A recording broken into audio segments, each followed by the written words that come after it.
بسم اللہ الرحمن الرحیم۔ شروع اللہ کے نام سے جو بڑا مہربان اور نہایت رحم والا ہے۔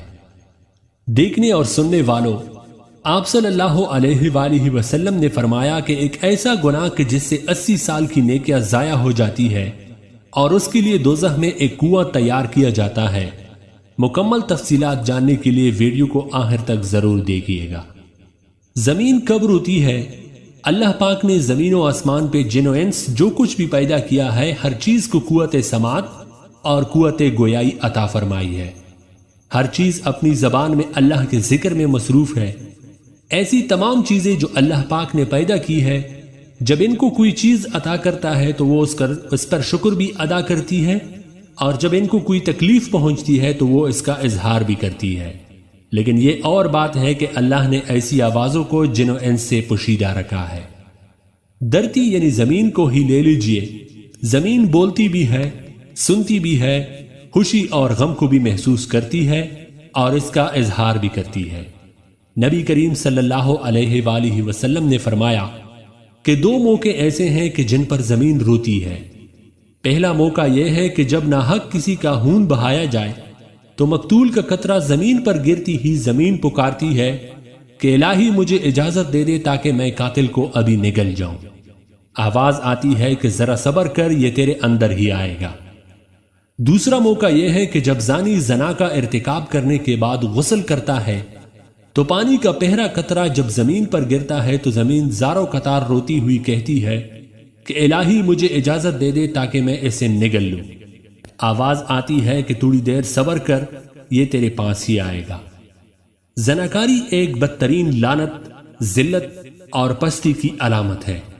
اس کا مرتکب وہی شخص ہوگا جس کے دل میں خوف خدا، عذاب آخرت اور عذاب آخرت کا ڈر، آیت قرآنی اور حدیث نبوی کا پاس نہ ہو، اپنوں اور غیروں میں اپنی ذلت اور رسوائی کا اندیشہ نہ ہو، اور وہ نہایت ہی بے شرم جس کی انسانیت حیوانیت سے مغلوب ہو چکی ہو۔ قرآن کریم نے زنا کو تو کیا، اس کے قریب جانے سے بھی منع فرمایا ہے کہ بدکاری کے پاس نہ جاؤ، بے شک وہ بے حیائی ہے اور بہت ہی بری راہ ہے۔ یعنی زنا خود بھی قبیح اور دوسرے مقاصد کے اعتبار سے بھی قبیح تر ہے، 1000 بار لائق مذمت ہے۔ افراد کی روحانی پاکیزگی اور اخلاقی طہارت کی بھی منافی ہے۔ روحانیت کے چہرے پر ایک بدنما داغ ہے اور جسمانی معاشرتی مرتبے کے لحاظ سے بھی قابل نفرت ہے۔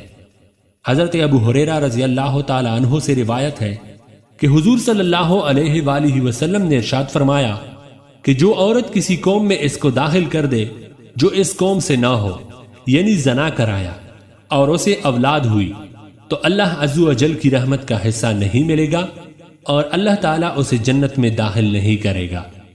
حضرت عبداللہ بن عباس رضی اللہ تعالیٰ عنہ سے روایت ہے کہ رسول اللہ صلی اللہ علیہ وآلہ وسلم نے ارشاد فرمایا کہ جس قوم میں زنا اور سود ظاہر ہو جائے تو انہوں نے اپنے لیے اللہ عز و جل کے عذاب کو حلال کر لیا۔ حضرت عمر رضی اللہ تعالیٰ عنہ سے روایت ہے کہ نبی کریم صلی اللہ علیہ وآلہ وسلم نے ارشاد فرمایا کہ جس قوم میں زنا ظاہر ہوگا وہ قحط میں گرفتار ہوگی، اور جس قوم میں رشوت کا ظہور ہوگا وہ روم میں گرفتار ہوگی۔ حضرت بریدہ رضی اللہ تعالیٰ عنہ سے روایت ہے کہ رسول اللہ صلی اللہ علیہ وآلہ وسلم نے فرمایا کہ 7 آسمان اور 7 زمینیں بوڑھے زانی پر لعنت کرتی ہے، اور ساتھ میں یہ بھی فرمایا کہ زنا سے 6 باتیں ظہور پذیر ہوتی ہے، 3 دنیا میں اور 3 آخرت میں۔ دنیا میں زانی کا چہرہ سیاہ ہو جائے گا، اس لیے اس کے رزق میں تنگی آئے گی اور عمر سے برکت نکل جائے گی۔ آخرت میں اللہ کی ناراضگی میں گرفتار ہوگا، حساب میں سختی دیکھے گا اور عرصہ دراز تک دوزخ میں رہے گا، بشرطے یہ کہ ایماندار ہو، ورنہ ہمیشہ ہمیشہ اس کا ٹھکانہ دوزخ ہوگا۔ نبی کریم صلی اللہ علیہ وآلہ وسلم نے فرمایا کہ جو کوئی آزاد یا غلام عورت سے زنا کرتا ہے اس کی قبر میں 20 لاکھ سوراخ کر دیے جاتے ہیں، جن سے سانپ اور بچھو اور آگ کے شعلے اس پر حملہ آور ہوتے ہیں، اور وہ عذاب قبر میں مبتلا رہتا ہے۔ اسی طرح نبی کریم صلی اللہ علیہ وآلہ وسلم نے فرمایا کہ 3 قسم کے آدمیوں پر اللہ تعالیٰ نظر رحمت نہیں فرمائے گا۔ نمبر 1 بوڑھا زانی، نمبر 2 جھوٹی تقریر کرنے والا، اور نمبر 3 تکبر کرنے والا۔ آپ صلی اللہ علیہ وآلہ وسلم نے فرمایا کہ زنا کرنے سے 80 سال کی نیکیاں برباد ہو جاتی ہے، اور دوزخ میں ایک کنواں زانیوں کے لیے تیار کیا گیا ہے جس میں انہیں عذاب دیا جاتا رہے گا۔ اس کا نام ہے ہاویہ، کہ اگر ایک ذرہ نکال کر دوزخ کے دوسرے حصوں میں ڈالا جائے تو وہ اس سے جل جائے۔